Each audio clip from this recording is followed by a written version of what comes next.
સૌપ્રથમ વિદ્યાર્થી મિત્રો ધોરણ 7 પાઠ નંબર 7 વિજ્ઞાન હવામાન આબોહવા અને આબોહવાની સાથે પ્રાણીઓનું અનુકૂલન એમના બીજા વિડિયોમાં આપનું સ્વાગત છે।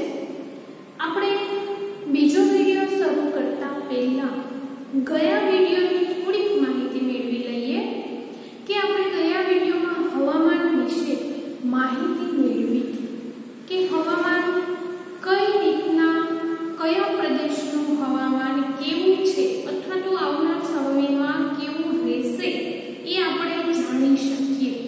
એના વિશે આપણે ભણી ગયા કે કોઈ પણ જગ્યાનો સરેરાશ રેકોર્ડ જેમાં કઈ વસ્તુનો સમાવેશ થાય મિત્રો તો કે ત્યાંનું તાપમાન, ભેજ, વરસાદ અને પવનની ઝડપ જે તે જગ્યાનો નોંધવામાં આવે અને એમનું સરેરાશ માપન કાઢવામાં આવે છે જેની મદદથી તમે તે વિસ્તારનું હવામાન જાણી શકો છો। હવે આજે આપણે ભણવાનું છે પાઠનો બીજો પ્રકાર કયો છે તો કે આબોહવા। હવે આબોહવા એટલે શું? સૌપ્રથમ એવો પ્રશ્ન થશે કે આબોહવા તમે કેવી કહી શકો તો કે અંદાજિત 25 વર્ષ જેટલા લાંબા સમયગાળાની હવામાનની નોંધ કરવામાં આવે અને ત્યાં નોંધ ઉપરથી એવું નક્કી કરવામાં આવે કે આ વિસ્તારમાં કેટલો સમય વાતાવરણ કેટલું ગરમ રહે છે કે કેટલું ઠંડુ છે કે કેટલો વરસાદ પડે છે એ બધાનું સામાન્ય તારણ કાઢી અને જે રેકોર્ડ મળે છે એ જે તે વિસ્તારની આબોહવા તમે કહી શકો છો। પણ સમય ખૂબ જ લાંબો છે કે છેલ્લા લગભગ 25 વર્ષની આસપાસનો રેકોર્ડ ચેક કરવામાં આવે છે કે ઉનાળાની અંદર અહીંયા તાપમાન કેટલું રહે છે અથવા તો શિયાળાની અંદર સરેરાશ તાપમાન કેટલું છે તો આ પ્રદેશને તમે ગરમ કહી શકો કે ઠંડો કહી શકો। આવું બધું જ માપન કરી અને પછી જે તે વિસ્તારની આબોહવાને નક્કી કરવામાં આવે છે। અહીંયા તો કે ભારતના 2 સ્થળોની આબોહવાની સ્થિતિ કોષ્ટકની અંદર દર્શાવેલી છે। એમાં પહેલા કોષ્ટકમાં કયું છે તો કે જમ્મુ અને કાશ્મીર અથવા તો શ્રીનગર જે તમે કયો એ ચાલે કે જમ્મુ કાશ્મીર અથવા તો શ્રીનગરનું તાપમાન મહિનો આપેલો છે। બીજું શું આપ્યું તો કે સરેરાશ તાપમાન આપ્યું છે કે રોજનું ન્યૂનતમ તાપમાન કેટલું રહે છે અને રોજનું મહત્તમ એટલે કે વધુમાં વધુ તાપમાન કેટલું હોય છે। એ ઉપરાંત હજી એક કોષ્ટક છે કે સરેરાશ કુલ વરસાદ ત્યાંનો કેટલો છે એ બધું જ મહિના વાઇઝ એમાં નોંધ કરવામાં આવેલી છે। બીજું કોષ્ટક આપ્યું છે કેરાલા ત્યાં વરસાદ કેટલો છે અને સેમ પહેલા કોષ્ટકની જેમ કે મહત્તમ અને ન્યૂનતમ તાપમાન ત્યાં કેટલું રહે છે કેટલા mm વરસાદ થાય છે એ બધું જ એમાં સરસથી દર્શાવેલું છે। એ કોષ્ટક અહીંયા હું દોરું છું આપણે જોઈશું।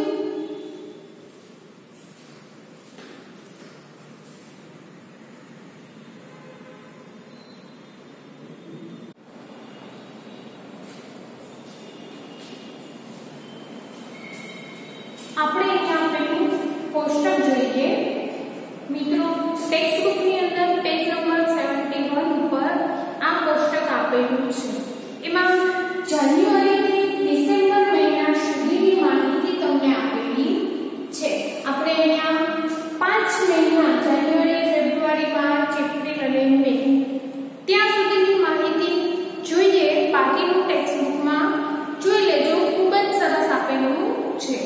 સૌપ્રથમ આપણે જોઈએ પહેલું કોષ્ટક શ્રીનગર અને ત્યાંનું વાતાવરણ આબોહવા કેવી છે તો કે આપણે જે અગાઉ વાત કરી હતી કે કોઈ પણ સ્થળનું મહત્તમ અને ન્યૂનતમ તાપમાન એમનો મોટો રેકોર્ડ રાખવામાં આવે છે। અંદાજે 25 વર્ષ સુધી એમનો રેકોર્ડ રાખી અને પછી નક્કી કરવામાં આવે છે કે ત્યાંનું વાતાવરણ કેવું છે, ત્યાંની આબોહવા સૂકી છે, ભેજવાળી છે અથવા તો ત્યાં કેટલો વરસાદ પડે છે। અહીંયા જોઈએ શ્રીનગરની અંદર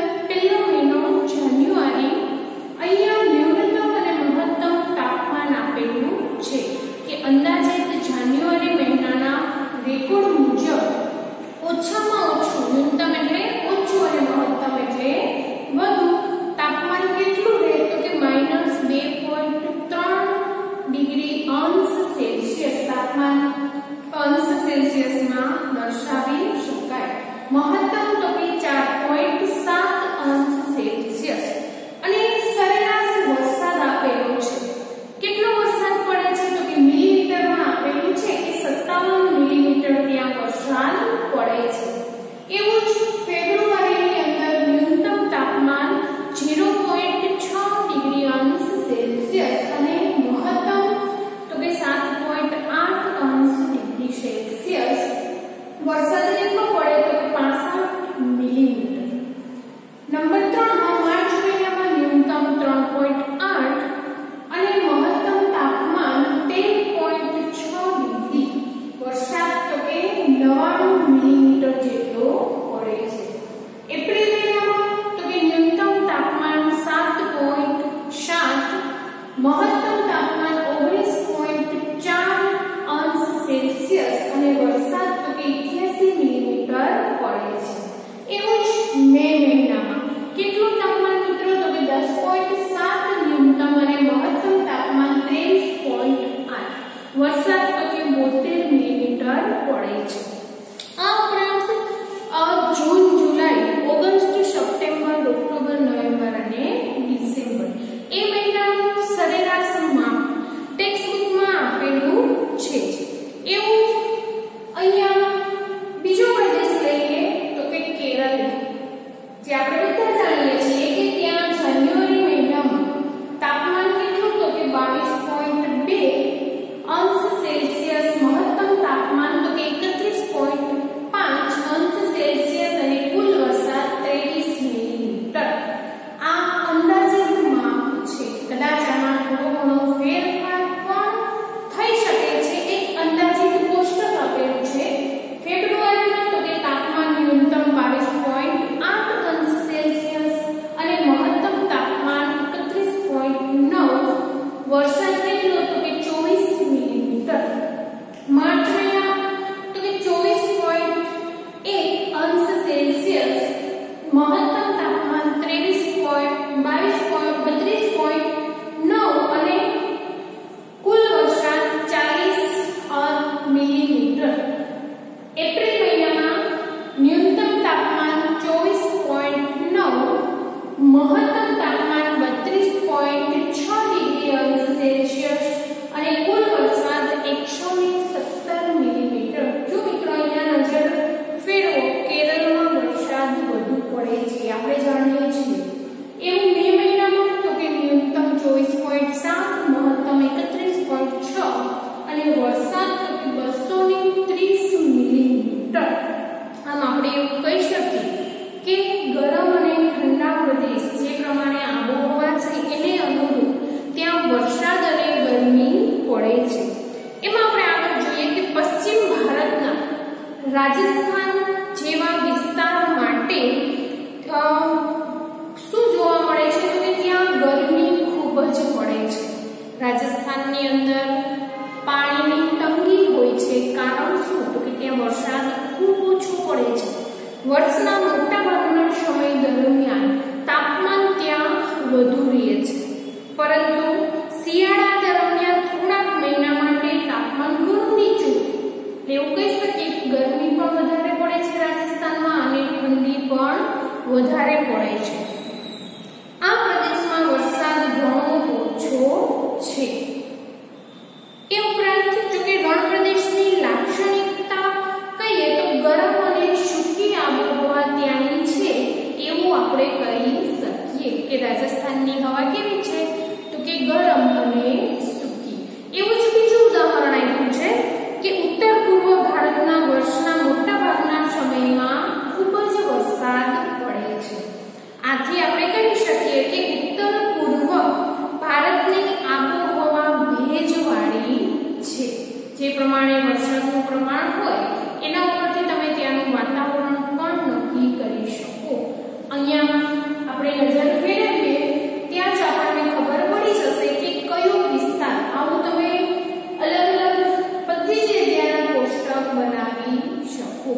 કે અંદાજે ત્યાંનું તાપમાન કેટલું રહે છે, કેટલો વરસાદ પડે છે અને કયા મહિના દરમિયાન તાપમાન ત્યાં સૌથી વધુ હોય છે.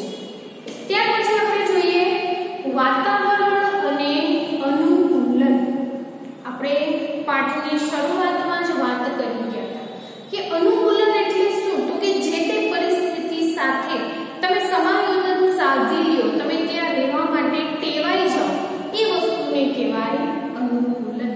અહીંયા આપણે પ્રાણીઓના અનુકૂલન વિશે વાત કરવાની છે. શું કીધું છે, તો કે પ્રાણીઓ જે પરિસ્થિતિમાં રહેતા હોય તેમાં જીવિત રહેવા માટે અનુકૂલન સાધે છે. ઉદાહરણ આપો એક કે પાણીની અંદર માછલીઓ પોતાના અનુકૂલનથી જીવી શકે છે. મિત્રો, કદાચ તમે ભણી ગયા છો કે શું કામ જીવી શકે, તો કે માછલીના શરીર ઉપર ચીકણો મીણ જેવો પદાર્થ હોય છે જે એને પાણીમાં ઓગવાઈ જતી રોકે છે. બીજું શું, તો કે તરવા માટે મીણ પક્ષ હોય છે કે જેથી કરીને પાણીમાં સહેલાઈથી તરી શકે છે. ત્રીજું, તો કે એ શ્વાસ લેવા માટે પાણીની બહાર આવતી નથી. શું કરે, તો કે એને નાકની જગ્યાએ ચૂઈની રચના હોય છે જે પાણીમાં ઓગળેલો ઓક્સિજન ડાયરેક્ટ પોતાના શ્વાસમાં લઈ શકે છે. અને સૌથી મહત્વનું, માછલીનો આકાર. એનો આકાર કેવો છે, તો કે આપણે જે સ્ટીમર અને હોડી હોય છે એવો આકાર એ ધરાવે છે જેથી કરીને પાણીમાં સરળતાથી આગળ વધી શકે. આ એમના અનુકૂલન છે. આવા અનુકૂલન આપણે અહીંયા બીજા બે પ્રાણીના જોવાના છે. એમાં એક વિષુવવૃત્તીય પ્રદેશનું છે અને બીજું છે ધ્રુવ પ્રદેશનું. એટલે કહી શકીએ કે ઠંડુ અને ગરમ બંને પ્રદેશના પ્રાણીઓના અનુકૂલન આપણે અહીંયા જોઈશું. અહીંયા એવું કીધું છે કે ધોરણ 6 ના વિજ્ઞાનના પાઠ્યપુસ્તકમાં પ્રકરણ 9 ની અનુકૂલનની વ્યાખ્યા તમને યાદ જ હશે કે અનુકૂલન એટલે શું. પ્રાણીઓની ખાસ વિશિષ્ટતાઓ અને ટેવો તેમને બધી પરિસ્થિતિમાં અનુકૂળ થવા માટે મદદરૂપ થાય છે, જે ઉત્ક્રાંતિની પ્રક્રિયામાં પરિણમે છે. પોતાની ત્યાં રહેવા માટેની ટેવ અને બીજી જુદી જુદી રહેણાંક વિસ્તારની જે આપણે કહી શકીએ કે રહેણાંક વિસ્તારમાં રહેવા માટેના અનુકૂલન, ત્યાંની પરિસ્થિતિ એને અનુરૂપ પ્રાણીઓ થઈ જાય છે અને ત્યાં પોતાનું જીવન ટકાવી શકે છે. પ્રકરણ 9 ની અંદર આ જ ધોરણમાં તમે ભૂમિ પર હવામાન તથા આબોહવાની અસર પણ ભણવાના છો. એ 9મા ચેપ્ટરની અંદર હું ભણાવીશ. આપણે આબોહવાની પ્રાણીઓ પર થતી અસરનો જ અભ્યાસ અહીંયા કરીશું. ધોરણ 6 માં તમે પ્રાણીઓના કેટલાક નિવાસ સ્થાનને અનુલક્ષીને તેમના અનુકૂલન વિશે વાંચ્યું છે. ઉદાહરણ તરીકે આબોહવાની પરિસ્થિતિના આધારે પ્રાણીઓનું અનુકૂલન જોઈએ તો એમાં પહેલું આવે ધ્રુવ પ્રદેશ તથા ઉષ્ણકટિબંધના વર્ષાવનમાં રહેતા પ્રાણીઓના અનુકૂલન.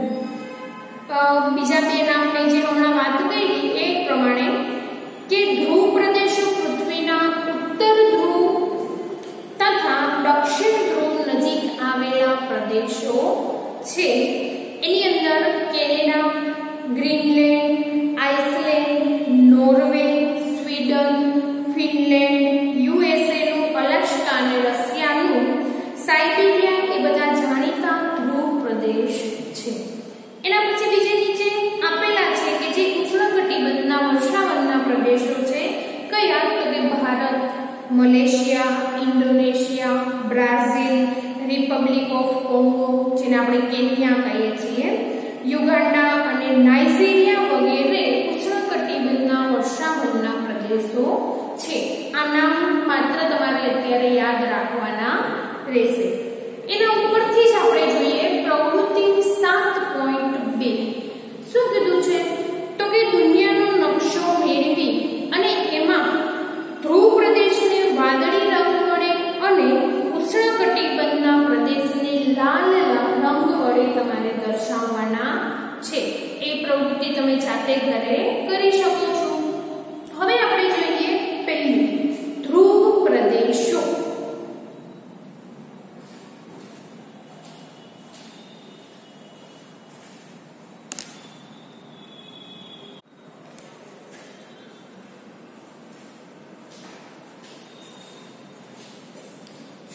ત્યારબાદ જોઈએ આપણે ધ્રુવ પ્રદેશની અંદર વસતા પ્રાણીઓના અનુકૂલન।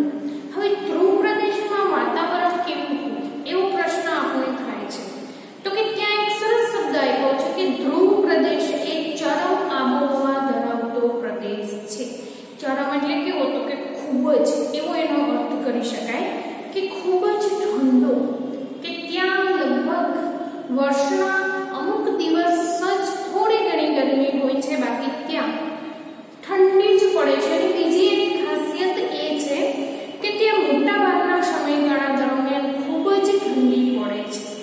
6 મહિના સુધી સૂર્ય ત્યાં ઉગે પછી આથમતો જ નથી, અને બીજું કે 6 મહિના સુધી સૂર્ય ત્યાં ઉગતો જ નથી। કારણ શું, તો કે એ ધ્રુવ પ્રદેશ છે।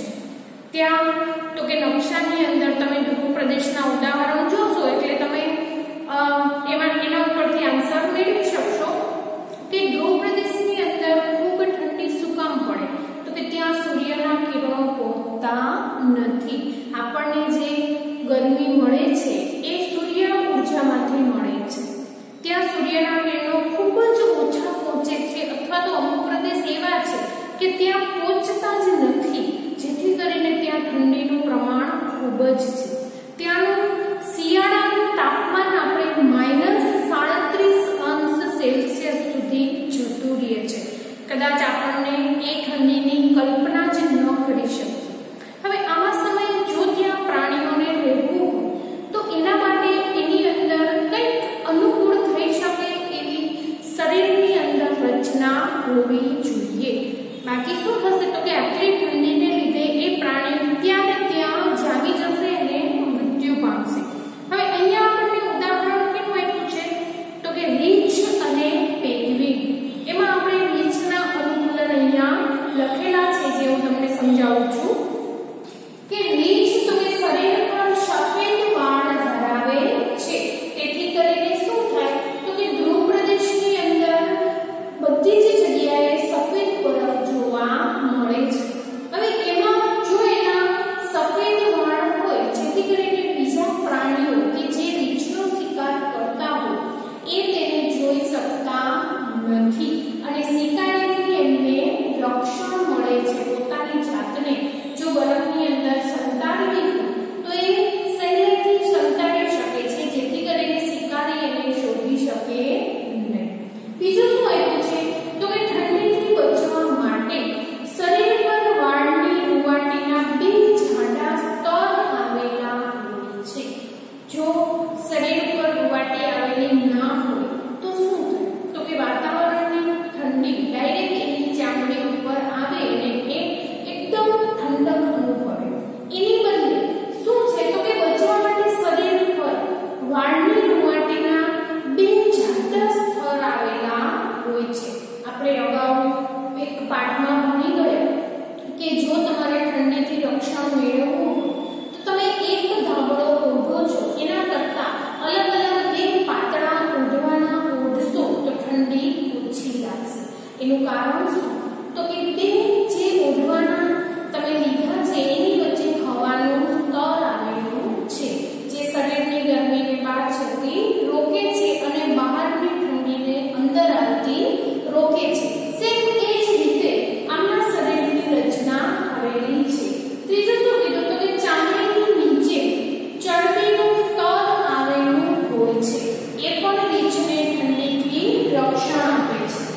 જો એને ગરમી થશે એટલે પાણીમાં એ તરવાનું શરૂ કરશે.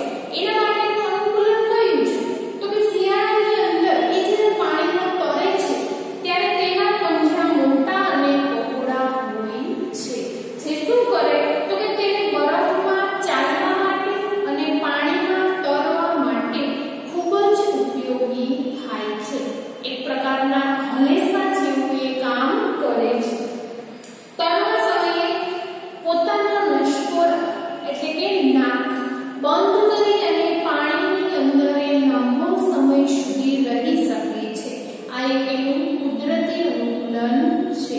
કારણ કે જો આપણે મનુષ્યની વાત કરીએ, આપણી વાત કરીએ તો પાણીની અંદર આપણે મોઢું અંદર જવા દઈએ તો નાકમાં પાણી ઘૂસી જાય છે. આપણે આવું અનુકૂલન ધરાવતા નથી. હા, થોડી વાર માટે જો કોઈ સ્વિમિંગ કરતું હોય, તરતું હોય એવા સમયે અમુક ક્ષેત્ર સુધી આપણે શ્વાસ રોકી શકીએ છીએ, પણ લાંબો સમય સુધી પાણીની અંદર રહેવાનું કહેવામાં આવે તો આપણે રહી શકતા નથી. જ્યારે રીંછને એ અનુકૂલન છે કે પોતાના નસકોરા જ બંધ કરી દે અને લાંબો સમય સુધી એ પાણીમાં રહી શકે છે. ત્યાર પછી છે તેની ઘ્રાણ ઇન્દ્રિય. ઘ્રાણ ઇન્દ્રિય એટલે શું? તો કે સૂંઘવાની શક્તિ ખૂબ જ પ્રબળ હોય છે, જેથી કરીને એ પોતાનો શિકાર આજુબાજુમાં ક્યાંય પણ હોય અથવા પોતે જે ખોરાક ખાય છે એ આજુબાજુમાં ક્યાંય પણ આવેલો હોય તો એ સુગંધની મદદથી સહેલાઈથી એને ઓળખી શકે છે અને શિકાર કરી શકે છે. ત્યારબાદ બીજું ઉદાહરણ આપેલું છે. કયું? તો કે પેંગ્વિનનું. હવે પેંગ્વિનની રચના પણ કંઈક રીંછને મળતી જ આવેલી છે. શું કીધું? તો કે ધ્રુવ પ્રદેશમાં રહેલું સારી રીતે જાણીતું બીજું પ્રાણી પેંગ્વિન છે, જે આપણને આકૃતિ 7.4 ની અંદર દર્શાવેલ છે, અથવા તમે ઘણીવાર ટીવીમાં, મોબાઈલમાં એ જોયા જ હશે. તે પણ સફેદ રંગનું છે અને સફેદ પૃષ્ઠભૂમિમાં તે ભળી જાય છે. જેમ અહીંયા આપણે એવું કીધું કે સફેદ વાળ ધરાવે છે, જેથી કરીને તે પોતાનું અનુકૂલન સાધી શકે. અહીંયા પણ એ જ છે કે એની ચામડી સફેદ છે, જેથી કરીને એ બરફવાળા પ્રદેશમાં પોતાનું જીવન ટકાવવા માટે, શિકારીથી બચવા માટે એ મદદ મેળવી શકે છે. તેમના શરીર પર જાડી ચામડી અને ખૂબ જ ચરબી આવેલી છે, જે તેને ઠંડીથી રક્ષણ પૂરું પાડે છે. તમે પેંગ્વિનને એકદમ પાસે ભીડમાં ઊભા હોય એવા ફોટા જોયા જ હશે. એવું શું કામ કરે છે મિત્રો? તો કે એ પોતાની જાતને ઠંડીથી બચાવવા માટે. કારણ કે જો ભીડમાં એ ઊભા હશે તો એના શરીરમાં થોડીક હૂંફનો અનુભવ થશે. જેમ આપણે ઉદાહરણ દ્વારા સમજીએ કે જ્યારે આપણે કોઈ પણ જગ્યાએ હોલમાં અથવા રૂમમાં અથવા બીજી એવી જગ્યા કે જે નાનકડી રૂમ જેવી હોય અને ત્યાં જો વધારે ભીડભાડ હોય એવા સમયે આપણને ત્યાં ગરમી થાય છે. અહીંયા પણ એ જ લાગુ પડે છે કે પેંગ્વિન ભીડમાં એક સાથે ઊભા હોય ઝુંડમાં, એવો ફોટો આપણે જોયો છે. એ શું કામ એવું કરે? તો કે પોતાની જાતને ઠંડીથી બચાવવા માટે. બીજું શું કીધું છે? તો કે જ્યારે માણસો વચ્ચે ગીચોગીચ ભરાયેલા હોલમાં તમે ઊભા હોય ત્યારે ગરમીનો અનુભવ આપણને થાય છે. ધ્રુવીય રીંછની જેમ પેંગ્વિન પણ સારી રીતે તરી શકે છે. તેનું શરીર ધારારેખીય અને ત્વચાના પડદાથી જોડાયેલા પગ ધરાવે છે. આના જેવું જ અનુકૂલન છે મિત્રો કે એમના પંજા મોટા અને પહોળા હોય. અહીંયા શું કીધું? તો કે એમનું શરીર ધારારેખીય, જેમ આપણે માછલીનું ઉદાહરણ આપ્યું કે તરવા માટે મદદરૂપ થાય છે. અને બીજું શું કીધું? તો કે એમના પંજા ત્વચાથી જોડાયેલા હોય છે. ઉદાહરણ તરીકે કે આપણી આંગળીઓ હોય, વચ્ચે ચામડીનું આખું પડ આવેલું હોય, આખું હલેસા જેવું કામ કરે છે. સેમ એવા પગ એમના હોય છે. એ સારા તરવૈયા તરીકે ઓળખાય છે. કારણ શું? તો કે એમના અનુકૂલનને લીધે એ પાણીમાં ઝડપથી તરી શકે છે. ધ્રુવ પ્રદેશમાં રહેલા બીજા પ્રાણીઓ પણ છે, જેમાં કયા? તો કે માછલીઓ કસ્તુરી બળદ, રેન્ડિયર, શિયાળ, સીલ માછલી, વેલ અને પક્ષીઓ વગેરે છે. અહીં એ નોંધવું જોઈએ કે માછલી લાંબા સમય સુધી ઠંડા પાણીમાં રહી શકે છે, તે રીતે પક્ષીઓને જીવવા માટે હૂંફ મળવી જરૂરી છે. જ્યારે શિયાળો શરૂ થાય ત્યારે તેને હૂંફાળા પ્રદેશમાં સામૂહિક સ્થળાંતર કરે છે અને શિયાળો પૂર્ણ થયા બાદ તે પાછા ફરે છે. એના વિશે કદાચ તમે જાણો છો કે જો ત્યાં રહેતા પ્રાણીઓ આખું વર્ષ અનુકૂલન સાધી ના શકે તો શું કરે? તો કે અમુક મહિના દરમિયાન એ એક જગ્યાએથી બીજી જગ્યાએ સ્થળાંતર કરે છે અને ફરી પાછા એ જ્યાંથી સ્થળાંતર કરેલું હોય ત્યાં અમુક મહિના પછી એ ફરી પાછા ત્યાં જાય છે. આનું કારણ શું? તો કે પોતાની જાતને ટકાવી રાખવા માટે એ આવું કરે છે. બીજું શું કીધું? તો કે એ પક્ષીઓના આશ્રય સ્થાનોમાં એક આપણું ભારતનું નામ છે. આપણે ઘણી વખત અમુક જગ્યાએ, ઉદાહરણમાં સરસ મજાનું નળ સરોવર, ત્યાંથી શિયાળા દરમિયાન ઘણા બધા પક્ષીઓ આવે છે અને એ જોવા માટે આપણે ઘણીવાર જઈએ પણ છીએ અથવા તો ફોટોમાં ક્યાંક જોયું પણ હોય છે. એમાં ભારતનું સ્થાન મોખરે છે. તમે કદાચ જોયું કે સાંભળ્યું હશે કે સાઇબેરિયન ક્રેન જે હરિયાણાના સુલતાનપુરમાં સ્થળાંતર કરીને આવે છે, વળી કેટલાક